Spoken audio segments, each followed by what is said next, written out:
Magandang gabi po sa ating lahat at para po sa atin pong short devotion para sa gabing ito ay ito po ay magmumula po doon sa Exodus chapter 3 verses 1 to 22. Ano po? Pero ang babasahin ko lang po sa gabing ito bago po tayo magsimula ay yung verses 7 to 10. Yan. So, basahin po muna natin yung sinasabi po on Exodus chapter 3 verses 7 to 10. Ito pong ating mababasa sa Tagalog. Sinabi sa kanya ni Yahweh, nakita kong labis na pinahihirapan ang mga Ehipsyo ang aking bayan. Alam ko ang hirap na kanilang tinitiis at narinig ko ang kanilang pagdaing. Kaya't bumaba ako upang sila'y iligtas, ilabas sa Ehipto at ihatid mula sa lupaing mainam, malawak, mayaman at sagana sa lahat ng bagay. Ito'y ang lupain ng mga Kananeo, Heteo, Amoreo, Perizeo, Hivita at Jebuseo. Naririnig ko nga ang pagdaing ng aking bayan at nakikita ko ang pang-aaping ginagawa sa kanila ng mga Ehipsyo. Kaya't papupuntahin kita sa Paraon upang ilabas mo sa Ehipto ang aking bayang Israel. Pagpapala po sa pagbabasa at pagkarinig ng salita ng Panginoon, tayo po ay muling lumapit sa Diyos bilang paggabay niya sa atin. Po, tayo pong lahat ay manalangin. Ama, salamat Panginoon sa patuloy mo Lord God na pangunguna sa bawat isa sa amin. Tunay nga Panginoon sa gabing ito, sa kabila po ng aming mga kadahilanan, sa kabila po Panginoon ng mga kaabalahan, sa kabila po ng mga karamdaman Panginoon na yung iba sa amin ay nararanasan ito Panginoon, ay binigyan mo kami ng pagkakataon through this platform Lord God na patuloy na magsama-sama, Panginoon, di man sa pisikal, kundi sa kalooban, Panginoon, na patuloy na magkaisa una sa lahat sa pag-aaral ng iyong mga salita at gayon din naman sa pananalangin, Panginoon, para sa lahat ng mga bagay, Panginoon, na kinakailangan namin, gayon din naman upang magpaabot sa iyo, Panginoon, ng mga pasasalamat namin sa lahat ng bagay na ginawa mo po para sa bawat isa. Kaya, Panginoon, dalangin po namin una sa lahat, pakalinisin mo kami, patawarin kami, Panginoon, at gawing karapat-dapat sa iyong harapan. And as we study your words, Lord God, may we be able to understand it through your Holy Spirit, Lord. Bigyan mo po kami, Panginoon, ng karunungan, kaunawaan, Panginoon, upang sa gayon matutunan po namin, Ama, yung mga katuruan na nais mong baunin namin sa gabing ito. Maraming salamat po, Ama, sa iyo po namin tinitiwala ang lahat ng ito, ang aming pong gawain mula simula hanggang sa matapos, at kalaki po nito ang aming mga buhay, Panginoon. Ito na lamang po ang aming pagsamot dalangin sa iyo, sa pangalan ng aming Panginoong Jesus. Amen and amen. Yan. So once again po, good evening po sa ating lahat. At papuri po sa Panginoon na tayo po ay may patuloy na pagkakataong magsama-sama para po sa pag-aaral ng kanyang mga salita at sa pananalangin. Ano po. So ito pong ating passage actually on Exodus chapter 3. Hindi na to bago sa atin. Ano po. So madalas naririnig na natin ito. Actually, parang isa nga ito dun sa mga passages na itinuro namin last DBBS natin dyan, no? Na kung saan patungkol po ito dun sa pagtawag kay Moises at sa plano po ng Panginoon na palayain yung kanyang bayang Israel. Ano po? Dito po sa background nitong passage nito, yun nga po, no, matagal na panahon na sakop po ng bayan ng Ehipto ang mga Israelita. At dahil doon, no, dumating na po sa punto na ang mga Israelita halos nalimutan na nila ang Diyos, no? Parang they already used to being slaves, no? Nasanay na sila or sanay na sila, no? Na nasa ilalim sila ng pang-aalipin ng mga Ehipsyo. So therefore, parang hindi na rin sila masyadong umaasa sa Panginoon, no? Parang okay na lang sa kanila na gano'n na yung pamumuhay nila. Total, mas maalwa na sa kanila, hindi kagaya ng mga una, no? Na nag-a-adjust sila, nasakop sila ng ibang bayan. Pero dahil sa tagal ng panahon na sila ay nasa ilalim ng pang-aalipin ng mga Ehipsyo, para bagang nasanay na sila sa hirap, nasanay na sila. Ang mahalaga na lang sa kanila nakaka-survive sila. Ang mahalaga na lang sa kanila nakakakain sila, nakakapamuhay sila ng kahit papano, may kaayusan, no? Sa kabila ng hindi talaga sila tuluyan pang malaya, no? Sa kanilang klase ng pamumuhay, no?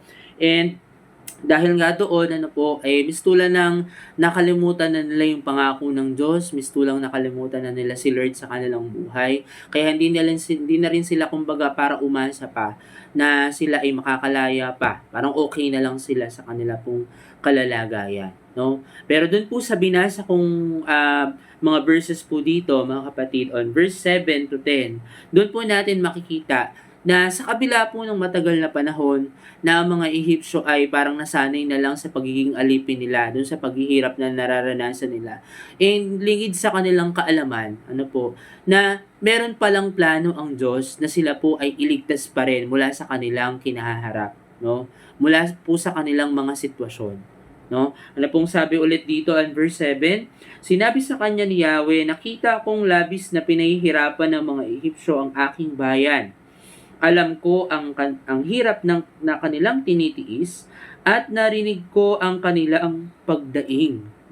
Kaya't bumaba ako upang sila'y iligtas, ilabas sa Ehipto at ihatid sa lupaing mainam, malawak, mayaman at sagana sa lahat ng bagay.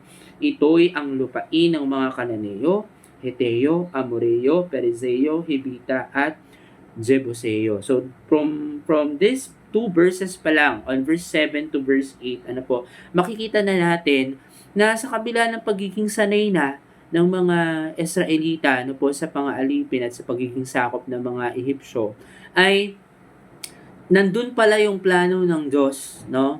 Na iligtas sila. Bakit po? Kasi hindi rin po lingid sa Diyos, no? Yung paghihirap na kanila pong nararanasan. Ano pong sabi dito, no? Nakita kong labis na pinahihirapan ng mga Ehipsyo ang aking bayan. So, alam ng Diyos, no? Alam ko ang hirap na kanilang tinitiis at narinig ko ang kanilang pagdaing. So, ibig sabihin po, sa atin pong mga nararanasan sa buhay, mga kapatid, hindi pala yan nalilingid sa Diyos, no? So, in whatever circumstance we are in, no, ang katotohanan, meron po tayong Diyos na alam ang nangyayari sa atin. Meron po tayong Diyos na hindi bulag, no, at hindi bingi sa ating mga pagdaing, no? Si Lord po, isa siyang Diyos na nalalaman kung ano man yung ating mga pinagdadaanan. Ito po yung pinakamaganda sa Diyos, no? He is a God who loves to rescue.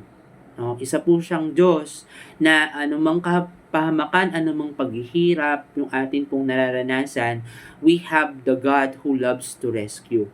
Gustong-gusto po ng Panginoon na inililigtas, lalo't higit tayo na sa Kanya. Kaya nga po dito, yung kanyang bayang Israel, He expressed His will, no, to rescue them sa pamamagitan po ni Moises. Doon po sa mga umpisang verses nito, from verses 1 to 6, makikita po natin na ito nga po yung encounter ni Moises with God through a burning bush. At dito sinabi ng Diyos yung kanyang plano sa bayang Israel sa pamamagitan po ni Moises na iligtas po sila at palayain mula sa pagiging sakop nila at pagiging alipin nila sa bayan ng mga Ehipsyo. No? So yun po yung sinasabi ng Panginoon dito. He expressed His will to rescue them. At ito pa ang maganda, mga kapatid. Hindi lang po niya gusto o hindi niya lang niloloob na iligtas yung kanyang bayan.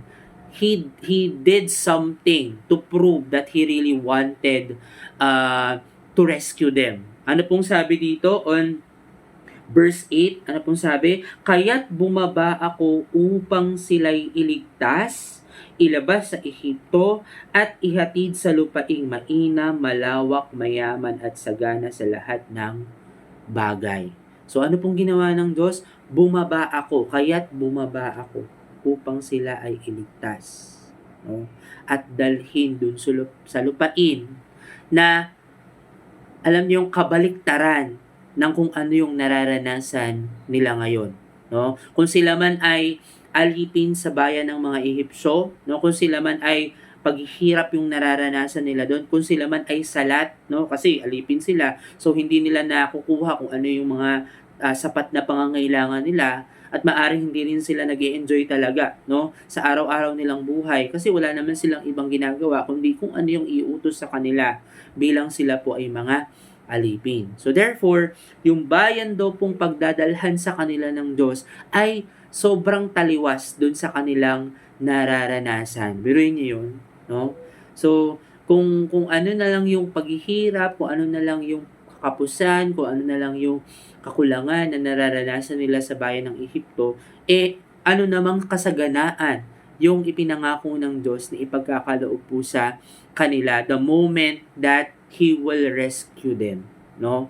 So, sobrang iba yon sa nararanasan nila sa kasalukuyan. Ano po? At ito pa, sabi po sa second part ng verse 8, ito'y ang lupain ng mga Kananeo, Hiteo, Amoreo, Perizeo, Hevita, at Jebuseo. Actually po, kung pag-aaralan natin in the history of the Bible, no, ito pong mga binanggit na bayan dito, ito yung mga bayan na pawang kalaban ng bayan ng Diyos. No? Bakit? Kasi po, sa panahon po nila, because Israel was the chosen nation of God, they are the only nation who worship and serve Him as a monotheistic country, no? Na sila lang yung bayan na sumasamba sa kanya na iisa at tunay na Diyos, no? So therefore, they consider other cities or other countries na kalaban ng Diyos, no? Bakit? Kasi hindi sila sumasamba kay Yahweh eh. Hindi sila sumasamba sa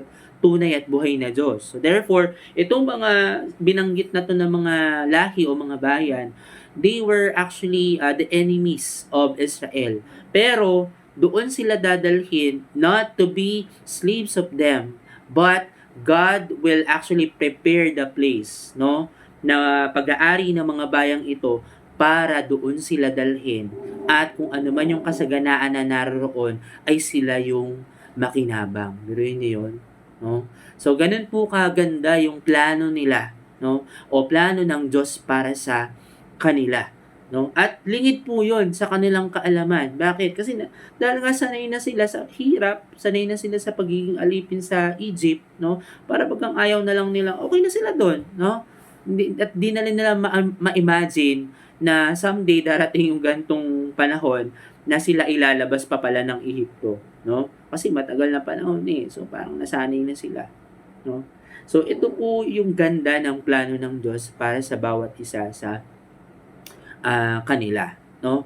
And on verse 9 na po, narinig ko nga ang pagdaing ng aking bayan at nakikita ko ang pang-aaping ginagawa sa kanila ng mga Ehipsyo.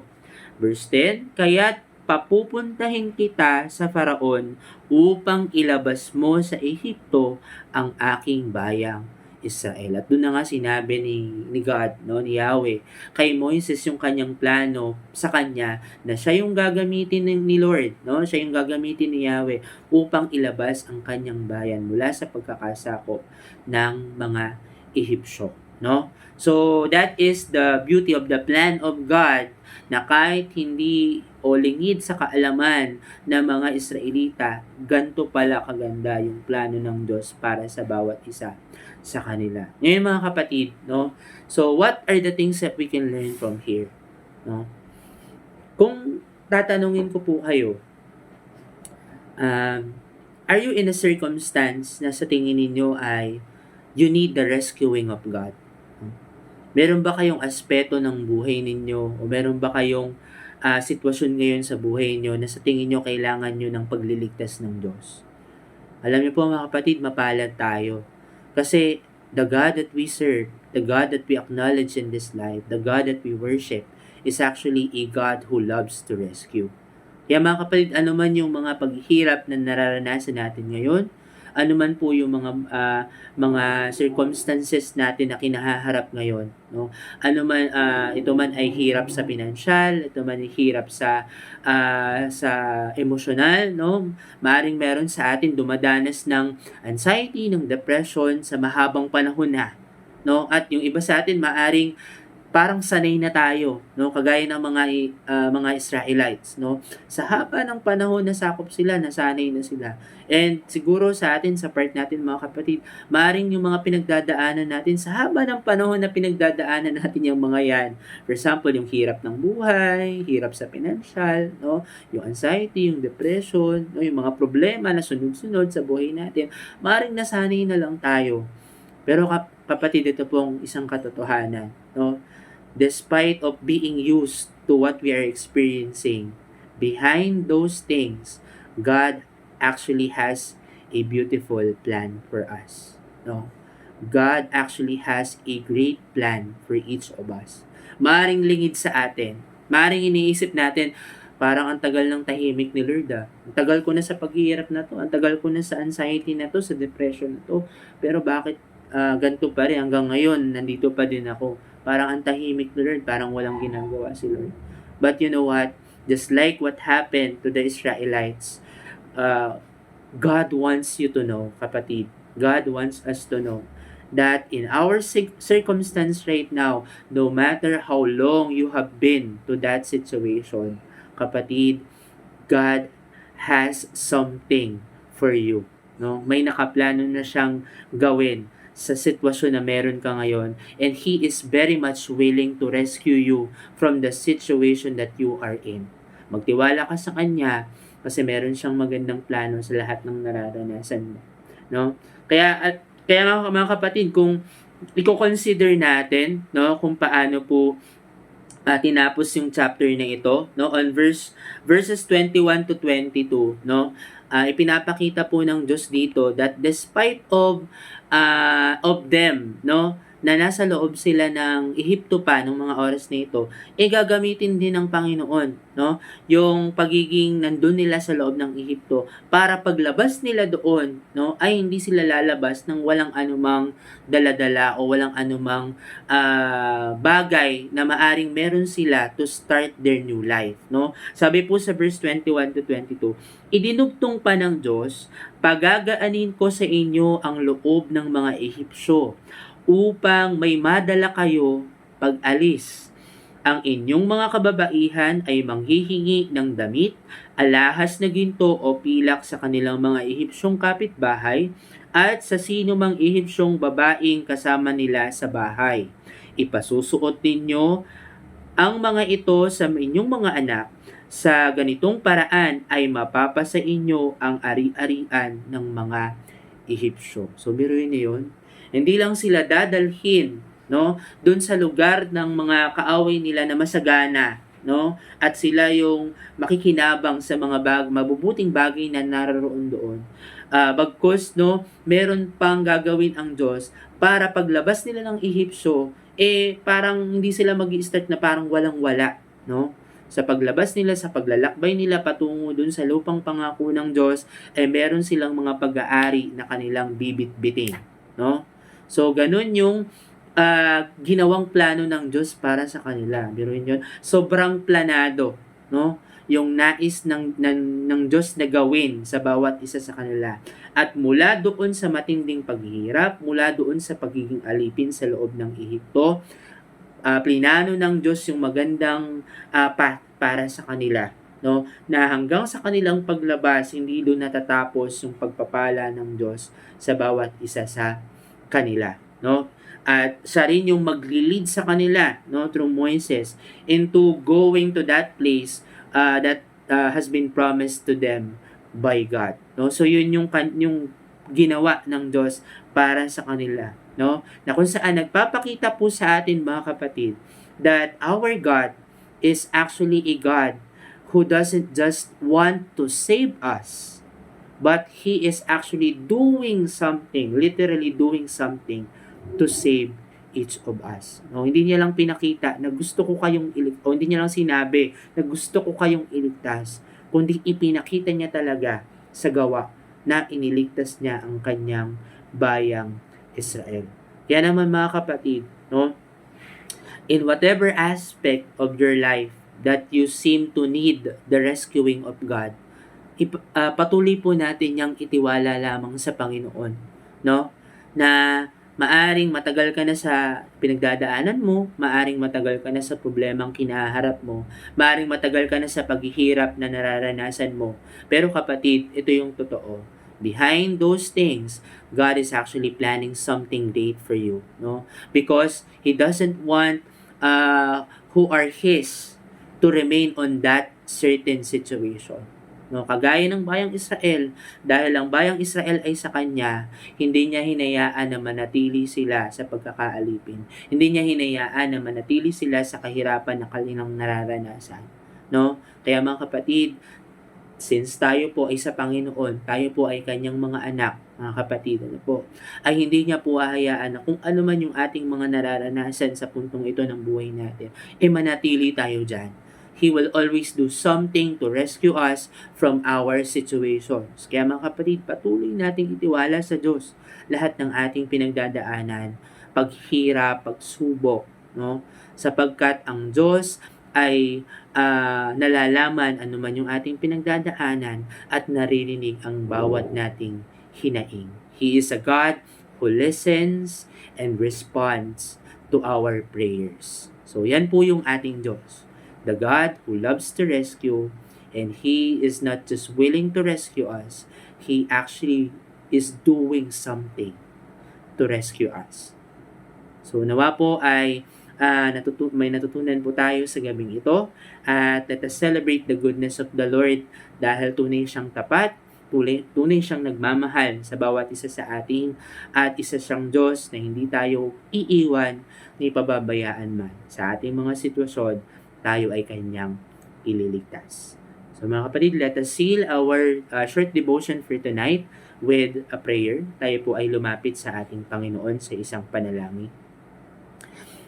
Ama, lubos-lubos po Panginoon ang aming pasasalamat sa iyo dahil tunay kang dakila at tapat sa buhay namin, Panginoon. Maraming salamat, Lord God, for reminding us once again that despite of our situation, at despite on how long we have been on this situation, Lord God, we know, O God, that you are our God who loves to rescue at hindi mo kami pababayaan sa aming mga sitwasyon. Lord, hindi po lingid sa inyo yung pinagdadaanan ng bawat isa sa amin. Maaring meron sa aming dumadanas ng depresyon, ng anxiety, Lord God, dumadanas ng matinding pagsubok, dumadanas ng matinding karamdaman, Panginoon, dumadanas, Lord God, ng mga paghihirap sa buhay. Pero Lord God, despite of all this, we know that you have a great plan for each of us, Lord God. Alam namin na bilang Diyos na tapat sa amin at kami po ay inyong mga anak, hindi mo kami pababayaang manatili sa bagay na pinagdadaanan po ng bawat isa sa amin. Kaya maraming salamat, Lord God, sa iyong mga salita na ginamit sa gabing ito upang paalalahanan na kami, Panginoon, kung gaano ka po katapat sa aming buhay. Tunay kang Diyos na buhay at tapat sa aming buhay, Panginoon. Kaya maraming salamat po. We pray, O Lord, na sa pamamagitan nga po ng mga aral na ito, tulungan mo po kami, Panginoon, na mas lalo nga pong magtiwala at itiwala nga po namin ng buo sa inyo, Lord God, lahat ng aming pinagdadaanan at ang buo po naming buhay. Maraming salamat po, Lord, sa iyo po namin, Lord, pinagkakatiwala at itinataas ang lahat ng mga bagay na ito na may kalaki po na pagpupuri, pasasalamat at pagsamba. Ito na lamang po ang aming pagsamo at dalangin sa pangalan ng aming Panginoong Jesus. Amen and amen. Papuri po sa Panginoon at pagpalain po nawa tayong lahat ng ating Diyos na buhay.